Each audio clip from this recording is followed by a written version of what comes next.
Alors on peut laisser la parole à Françoise. C'est une des autres figures de déplacement. Donc toi partant, et je trouve que c'est frappant dans le livre, je ne sais pas François si vous en avez eu le sentiment, partant et te donnant des objets d'art contemporain et reconstruisant d'une certaine manière, ou tentant de reconstruire un objet historique plus large que les œuvres que tu t'es donné. D'une certaine manière, Françoise, vous êtes partie plutôt d'une conception d'histoire, une critique d'une conception d'histoire, une critique plus largement culturelle justement, et vous avez, ce qui est précieux évidemment pour nous, travaillant sur la culture, fait ce mouvement d'une vision plus générale vers les objets culturels précis. Oui, c'est surtout que je suis partie d'un territoire, plutôt. C'est-à-dire que je suis partie du fait de grandir sur une terre qui n'existe pas vraiment parfois sur les cartes même,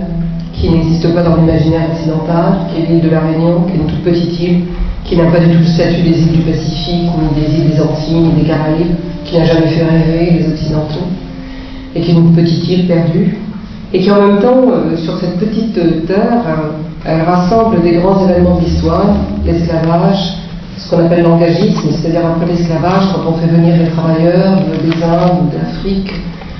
sur contrat, et en fait c'est des conditions similaires à l'esclavage, sauf qu'ils ne sont pas africains, qui a connu le colonialisme et les luttes de décolonisation, et qui connaît aujourd'hui une situation, enfin ce qu'on appelle un département français d'outre-mer, avec une situation assez paradoxale de post-colonialisme. Donc c'est de partir de cette en même temps de cette insignifiance qui a été en fait une forte source importante théorique, d'avoir été intéressé par l'histoire des gens qui ne comptent pas, c'est-à-dire les esclaves qui ne comptent pas au sens de leur existence, que ce qu'ils sont ne compte pas. Vous n'avez pas d'archives, la question de l'archive du document est très intéressante pour tous ces gens-là. Et qui reviendra d'ailleurs, qui sera posée par tous les théoriciens aussi du colonial et du post-colonial, c'est-à-dire de l'absence de document et du statut d'archive dans ces pays. Donc cette insignifiance comme point de départ, de ne pas compter, ce que César d'ailleurs avait très très bien exprimé, c'est dans en français. Excusez-moi. Un discours sur le colonialisme, pardon. Et où il parle, dit ceux qui n'ont inventé ni la poudre ni la boussole, ceux qui n'ont jamais connu les grandes découvertes, mais sans qui la terre ne serait pas la terre. Donc ces gens qui n'ont pas, dont l'histoire n'a pas été inscrite dans les grands récits, mais dont et finalement l'existence leur existence a contribué à construire donc la terre. Donc en même temps, cette insignifiance est comment penser des représentations, comment penser des récits,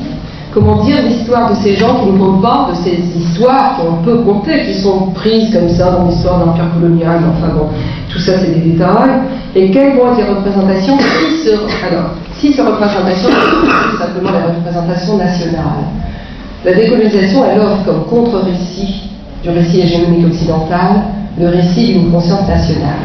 d'une culture qui existerait, qu'on va retrouver. Ce sont les articles de Fanon dans L'État et la Terre sur la culture nationale, mais qu'on voit aussi chez Amilcar Cabral. C'est toute cette période des années 60, où dans tous les mouvements de libération nationale, que ce soit au Vietnam ou ailleurs, ou en Afrique ou en Inde,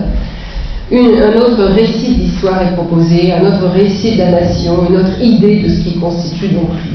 ces personnes qui vivent là et qui avaient été considérées par le récit colonial comme n'existant pas, comme n'ayant pas d'histoire. Et la décolonisation propose un récit national que Fanon d'ailleurs suggère de manière très très claire. Et en cela, Fanon est absolument un nationaliste de cette période, de la période de la décolonisation, c'est-à-dire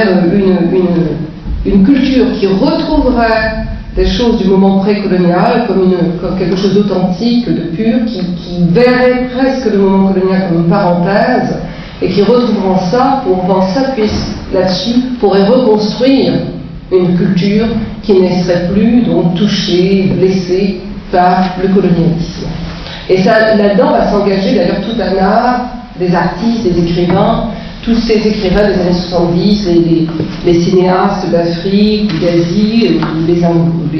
de l'Inde, d'Amérique latine que l'on va connaître, qui vont proposer des récits, des représentations, qui sont en fait les récits d'une nation, d'un peuple et d'une autre histoire, contre donc l'hégémonie.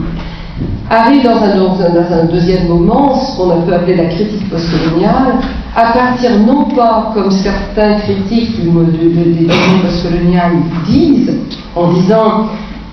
il y a eu des aspects de la théorie postcoloniale qui sont ahistoriques, apolitiques, mais enfin bon, ça c'est comme toute théorie, il y a des aspects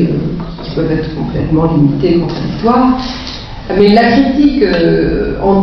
contre la théorie postcoloniale dit qu'elle est apolitique et historique et qu'elle ne prend pas en compte ce moment du national.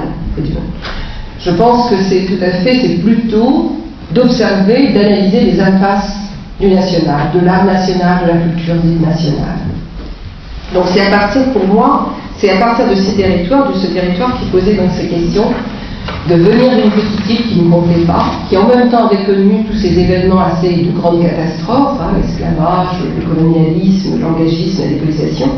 qui se trouvait aussi dans un environnement extrêmement complexe et très différent des Caraïbes, très différent du Pacifique, qui s'appelle l'océan Indien, dont vous avez entendu parler beaucoup récemment, mais qui pendant longtemps n'a pas non plus compté beaucoup. Or, cet océan Indien est un océan qui est extrêmement important dans l'histoire, qu'on pourrait dire, de l'humanité. C'est le plus vieil océan traversé par les êtres humains.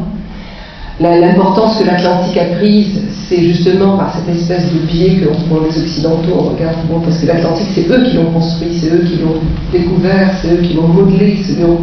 qui l'ont fait. Et même, finalement, d'une certaine manière, les travaux de Paul Gilroy, que vous avez peut-être connus sur l'Atlantique noir, est une contre-lecture de ce récit, mais reste quand même très centré sur l'Atlantique comme centre de la modernité, comme espace de la modernité, même si lui il propose une contre-modernité. Moi je me suis intéressée, je me suis dit, mais bon, alors moi je suis dans l'océan Indien, c'est pas du tout, ça n'a jamais intéressé tellement